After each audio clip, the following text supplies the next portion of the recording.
Alrighty, bueno, hello everyone. Welcome back to the Sincerely Verolina channel. I am sincerely so excited for this video.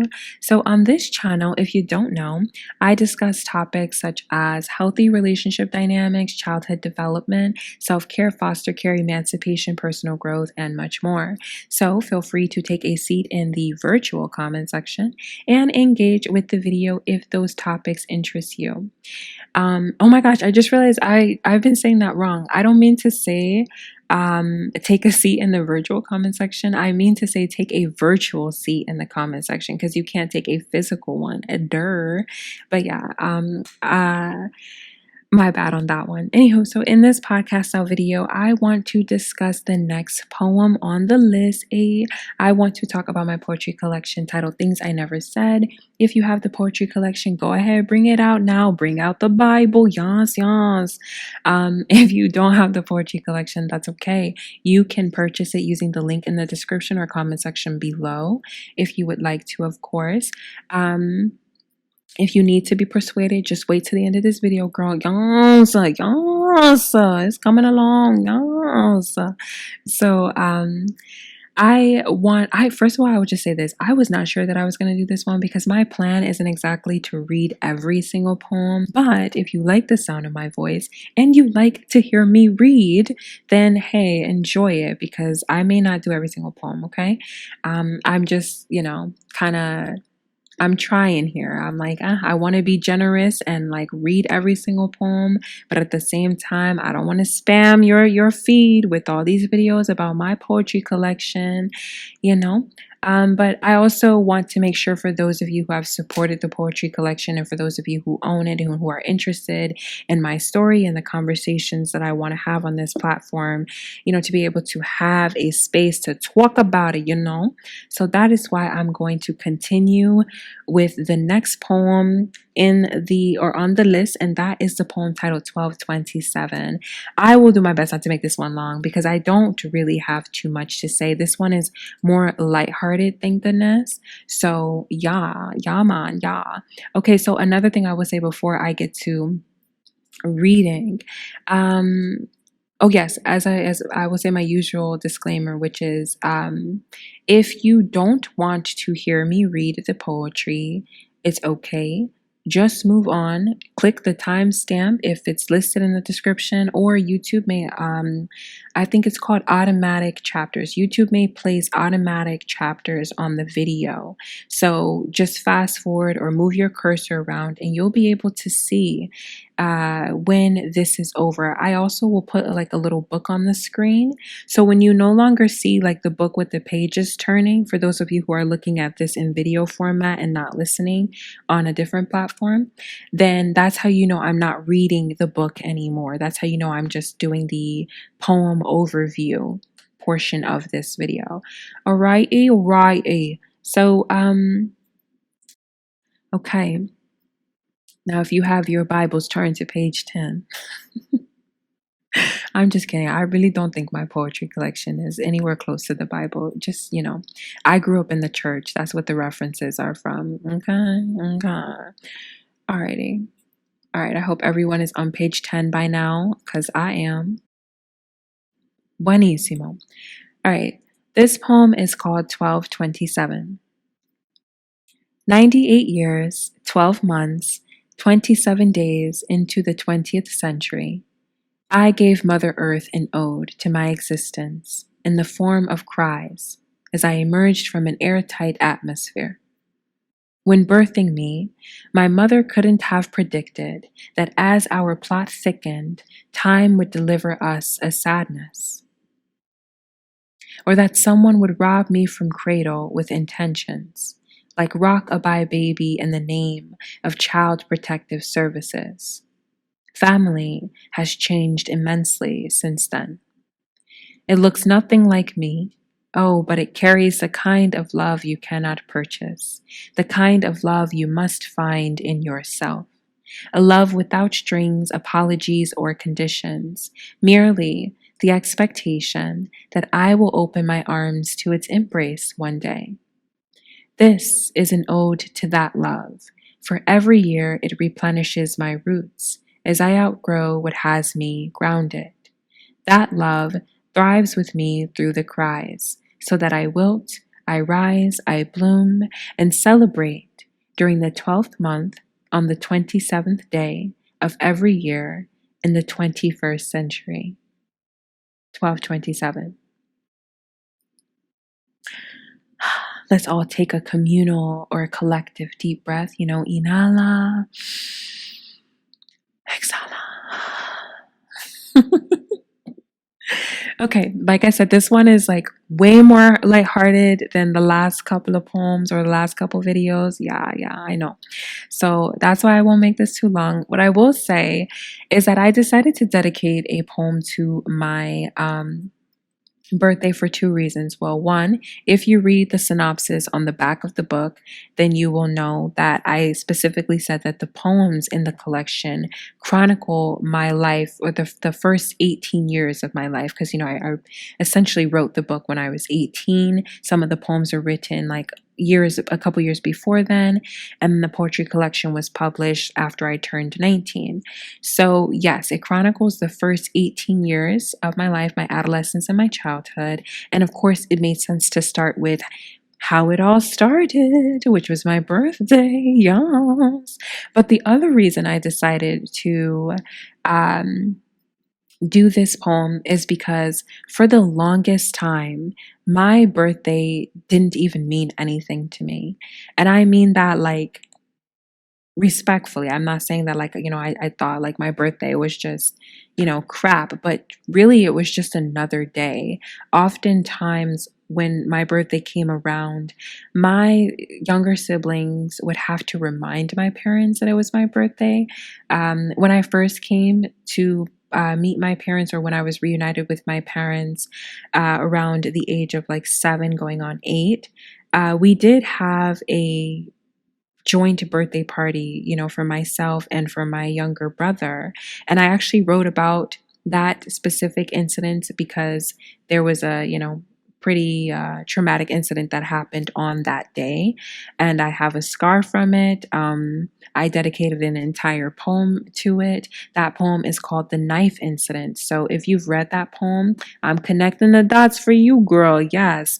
But also, if you read that poem, you may know what I'm talking about. If you haven't read that poem already, you can scroll if you're on a Kindle, or you can just flip through flip through the book if you have the physical copy of it.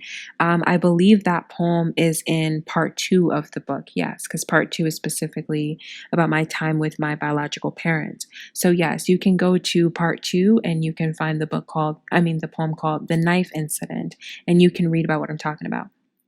But yes, I decided to dedicate the poem to my birthday because I finally, came to realize that just because my birthday was often ignored or overshadowed when I lived with my parents, it doesn't mean that it had to be that way forever. So I decided to look at my birthday as something bigger than just, what it has been, which is, pretty traumatic or meaningless in the past. I realized that like, just like with your existence, just like with your life, just like with your sense of self and your purpose, you get to decide what all of that means. You don't have to keep yourself trapped in this idea of what other people think of you, or what other people expect for you, or maybe how other people have treated you in the past. Even if my parents, wanted me to feel like my birthday mattered, I couldn't tell. My father was at work and he would come home empty handed. And I know he was a sole provider for 8 children, but, other siblings seemed to get more recognition than I did.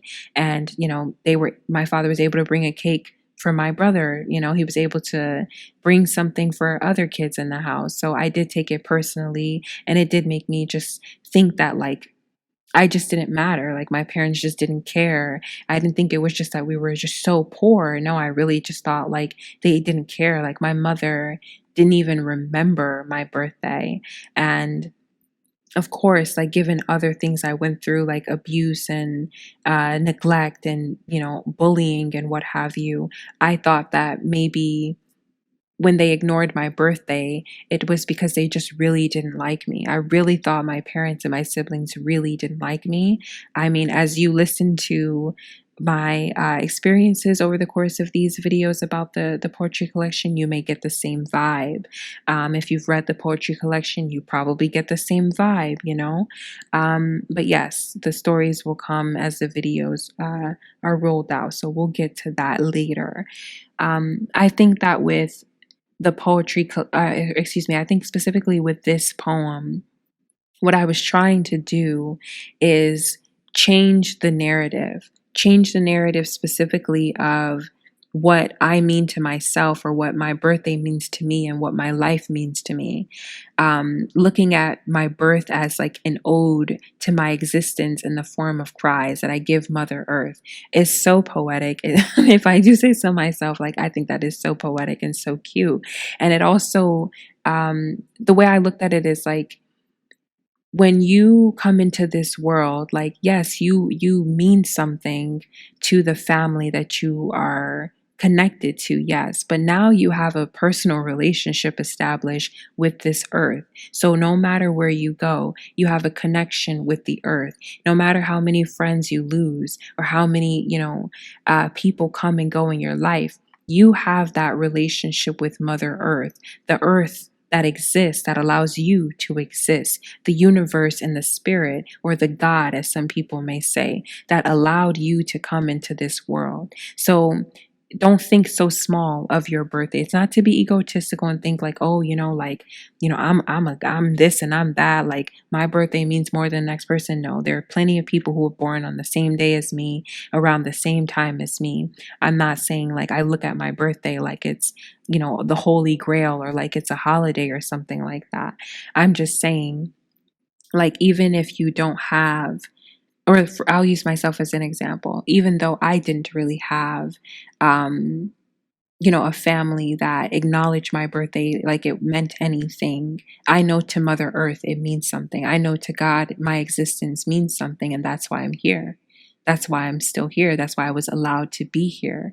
And when you are able to look at it like that, you can feel better about, maybe the not so great birthdays you've had in the past, or, maybe if you've had even just bad days and bad years, like you're still here, every single day when your birthday comes around, remember that you're still here. So if you didn't have that great of a birthday last year or that great of a year, it's okay. Like you're still here, and look forward to the next one. That's why I say at the very end of the poem, I say, this is an ode to that love. For every year it replenishes my roots as I outgrow what has me grounded.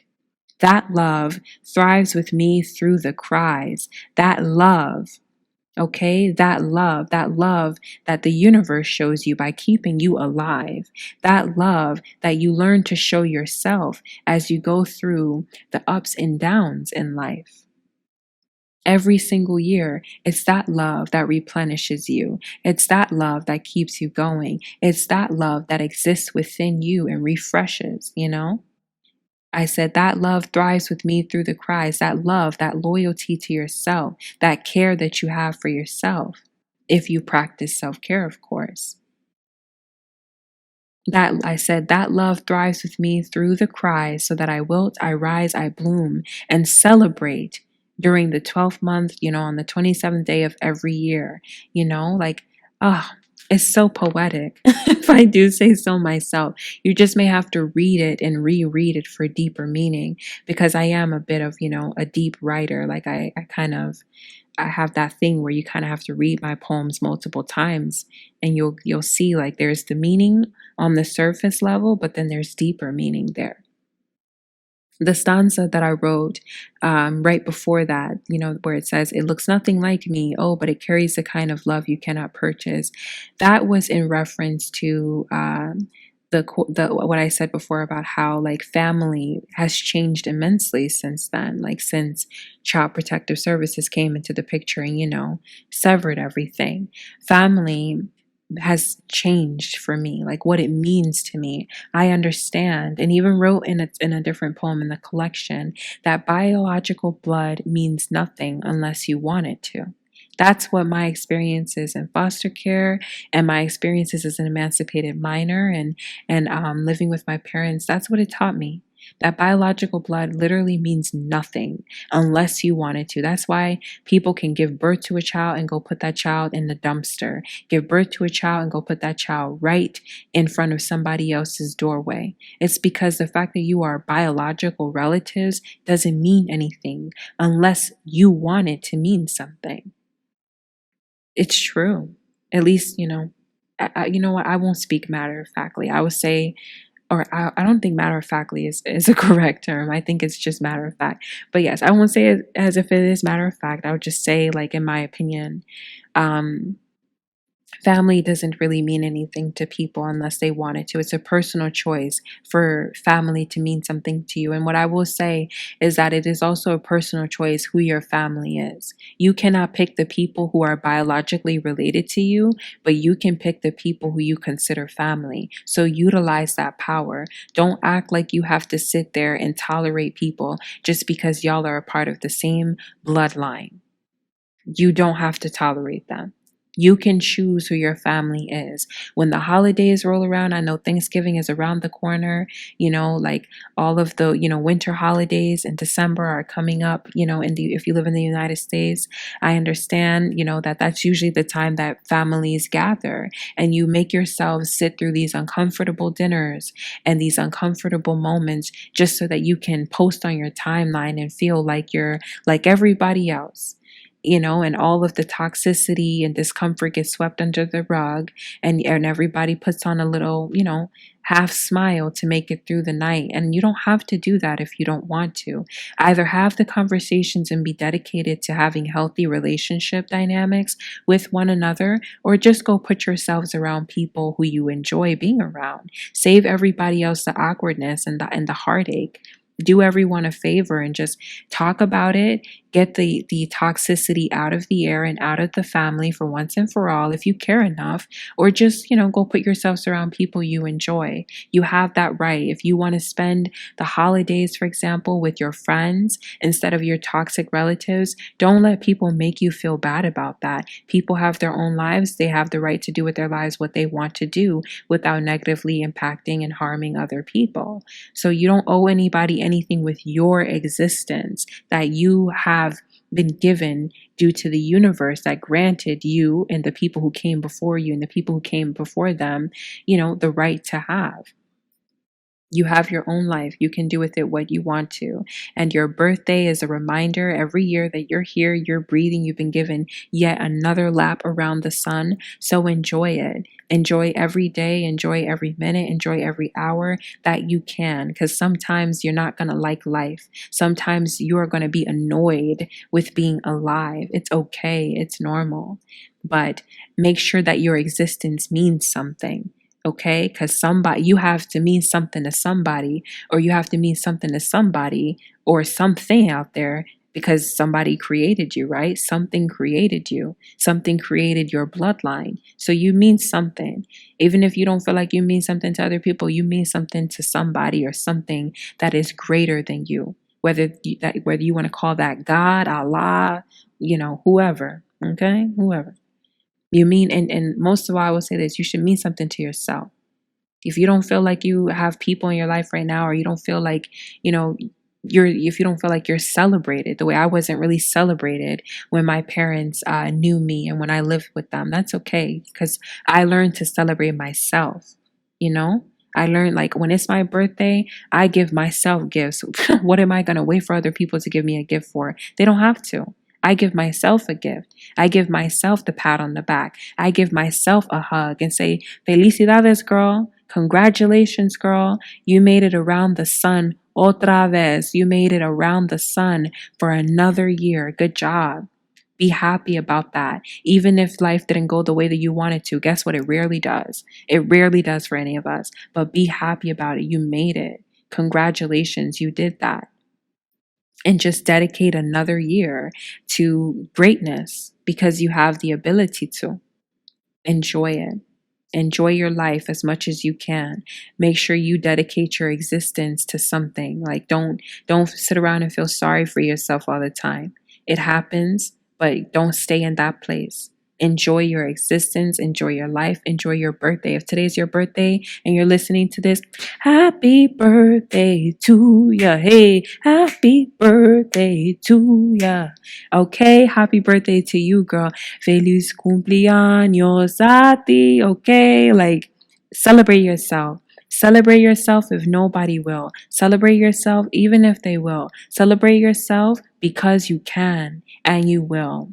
And enjoy your existence. Enjoy your day. Enjoy your week. Enjoy your life. Enjoy every minute that you can, because nothing is promised to us. Not today, not tomorrow. Nothing. Enjoy yourself while you can, okay? And on that note, I will leave it all here and I will say, see you in the next one. I will say, tatami amores, okay? Take care. Gonna give you this mic back. But what I'm gonna say to the ladies that been told that you cannot have, you tell the devil you's a liar.